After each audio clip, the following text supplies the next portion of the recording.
Assalamu алейкум достор. Венесуэла жөнүндө сөз кылабыз. Азыр мен абдан кыска акыркы болгон окуяларды айтып берейин.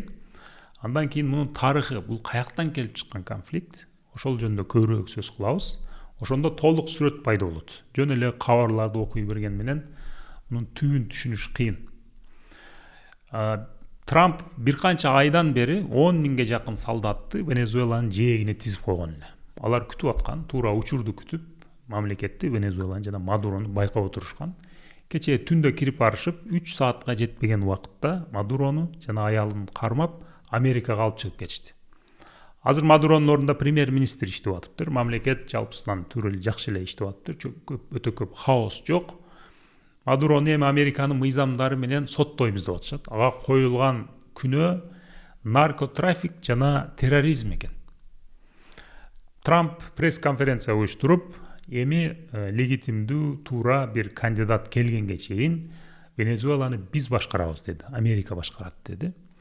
Алардын өтө көп нефти бар, дүйнөдөгү эң көп нефт ресурсу Венесуэлада. Бирок ал өтө көп көлөмдө чыгара албай жүргөн, себеби алар санкцияда болгон. Эми биздин нефт чыгарган компанияларыбыз миллиарддаган долларларды инвестиция кылат, алардын чирип калган инфраструктурасын оңдойт. Анан көп көлөмдө нефт чыгып баштайт, ал киреше менен Венесуэланын экономикасын көтөрөбүз жана башка деген сөздөрдү сүйлөдү. Былтыр Тынчтык Нобель сыйлыгын белгисиз бир аял алган. Элдин баары Трампка берилет деп күтүп атса, бир аял алган. Көрсө ошол аял Мадуронун конкуренти венесуэлалык политик экен, оппозиционер экен. Ошол аялга былтыр сыйлыкты беришкен. Эми азыр журналисттер ошол аялды алып келип коесузбу десе, жок, аны өзүнүн эли колдобойт, аны койбойм деген сөздү айтты. Азырынча кыскача акыркы болгон окуялар ушундай. Эми алдыбыздагы күндөрдө дагы кандай болот, аны дагы окуйбуз. Эми мунун тарыхы жөнүндө достор. Венесуэла менен эмне үчүн Америка жакшы мамиледе эмес? Ушул жөнүндө бир аз сөз кылалы. Жалпы эле нефт чыккан мамлекеттер Венесуэла болобу, Сауд Арабия болобу, Иран болобу жана башка, буларда ошол нефти учурунда казып чыгаруу жана аны переработка кылуу технологиясы, билими, кесипкөй адамдары жок болгон. Азыр деле аз. Ошон үчүн булар европалык компанияларды, америкалык компанияларды чакырып бизге нефти казып бер дешкен. Бул 1910-жылдарда башталыптыр. Мисалы Венесуэланын ошол учурларда нефт казылып баштаптыр. Европалык компаниялар келип казып. Бирок 100% европалык компаниялардык экен да, ошол учурда пайданы алар алып кетип атышыптыр. Мамлекетке налог төлөйт экен, анан 10%, 20%-ын тегерегинде кирешеден төлөп коюшат экен. Калганын алар алып кетет экен. Бирок компаниянын контролу толугу менен 100% европейсктердики болуп жүрүптүр. Ошентип 40-50-жылдарга барганда ушунчалык көп нефт чыгып баштаган Венесуэладан. Өтө көп киреше алып баштаган, бирок жанагындай кичинекей эмени мамлекетке, нефтин ээси, чыныгы ээси болгон мамлекетке аз гана бир нерсе калтырып коюп кетишкен, жүрүшкөн да, ошентип иштеп жүрүшкөн. 75-жылдарга барганда мамлекет дагы көбүрөөк талап коюп, налогду көтөрүшкөн, бир аз прибыльди көтөрүшкөн, бирок эч нерсе өзгөргөн эмес.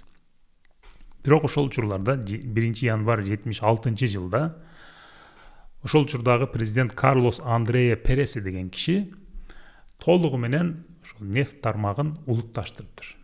Бирок тынчтык жол менен улутташтырыптыр.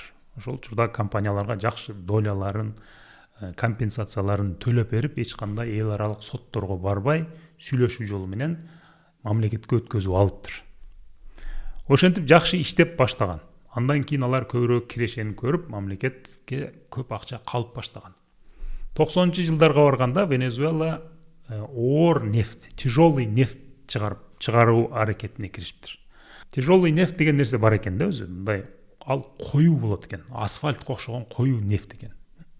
Жөнөкөй нефтти билесиңер, мындай жөн суюк болот, асманга атырылып чыгат. Аны насос менен сууду чыгаргандай эле кылып, насос менен тартканда өзү чыгат. Бирок бул коюу нефт андай болуп чыкпайт экен да. Ошон үчүн аны чыгаруу өтө кыйын экен. Жана аны чыгаргандан кийин аны ишке жарай турган абалга жеткирүү, переработка кылуу дагы өтө кыйын, кымбат иш экен. Ошон үчүн алар дагы европейцтерди, американецтерди чакырышыптыр. Алар менен мына экраныңарда көргөндөй 50%, 40%, 41% дегендей долялар менен сүйлөшүп иштеп баштаптыр. 99-жылы Уго Чавес деген бир киши бийликке келет. башта унчукпай жүрүп 2007 ошол компаниялардын бардыгына бир шарт коюптур. Мындан ары чыккан пайданын 60%дан көбү мамлекетте калат. Калганы силерде калат. Ушул шартты кабыл аласыңар дейт. Эгер кабыл албасаңар чыгып кете бергиле деген шарт коет. Көпчүлүгү жаңы шарттарды кабыл алып иштей берет, бирок эки америкалык компания ага макул болбойт. Алар барып эл аралык сотко берип, миллиарддаган долларлык эмени жеңип алышат. Бирок Чавес алардын акысын төлөп бербейт да. Ал Чавес аларга өтө резкий шарт коюп, алар менен сүйлөшпөй, алардын долясын сатып албай, ошондой катуу болгондугу үчүн алар сотко берет. Сот аларды туура деп табат. Бирок бул соттун чечимине баш ийбейт Чавес. Азыр Трамп ошону шылтоо кылат. Ошол учурда ушундай болгон, жана биздин акыбыз ал жерде калган деген сөздү дагы айтып атат. Ошодон бери мамлекет, ошол нефт компаниялары толук мамлекеттин көзөмөлүндө, бирок эл аралык санкцияда. Венесуэла эл аралык санкцияда болгон үчүн ал кирешени дагы көрө албайт, аны жакшы каза албайт, аны сата албайт, ошондой оор абалда турган мамлекет. Бирок булардын кирешеси абдан ресурсу абдан көп экен. Нефт жактан дүйнөдө эң биринчи орунда турат экен, нефт ресурсу жактан. Газ 8-нчи орунда турат экен, алтын 1-нчи орунда турат экен, жана башка ошондой жердин астында өтө ресурстары көп болгон бир мамлекет экен да. Ушундай бир мамлекеттин тегерегинде болуп аткан конфликт. Азыр эми ушуга эле окшош Ирандын дагы окуясын айтып берейин достор. Өтө окшошуп кетет да. Ирандагы 1900-жылдарда нефт биринчи чыгат. Анан алар англиялык компанияларга кайрылат. Англиялык компаниялар келип 100% контролду өздөрүнө алат. Жана мамлекетке контроль өздөрүндө болот, бирок кирешенин 16%-ын Иранга, мамлекетке калтырат. Калган өздөрү ала берет. Мисалы 51-жылы дейт. Ошо 1900-жылдарда баштаган болсо 50 жыл бою ошондой шарттарда иштеп жүрөт дейт. 51-жылы ошол англиялык компаниялар 40 миллион фунт пайда көрсө, Иран мамлекети 7 миллион фунт пайда көрүптүр да. Анан Мухаммед Мосаддык деген киши пайда болот ошол учурларда. Ушуларды көрүп, ал дагы улутташтырат. Ошол нефт компанияларын улутташтырат. Бул 51-жыл болот. Англиялык компаниялар буга каршы чыгып, аларга санкция салып, аларга эмбарго коюп, улутташтырган менен нефттерди сата албай турган абалга алып келип коет. 52-жылда кайрадан сүйлөшүп, контролду алганга аракет кылышат англичандар. Бирок колунан келбейт. Анан 53-жылы Америка менен Англия биригип төңкөрүш уюштурат Иранда.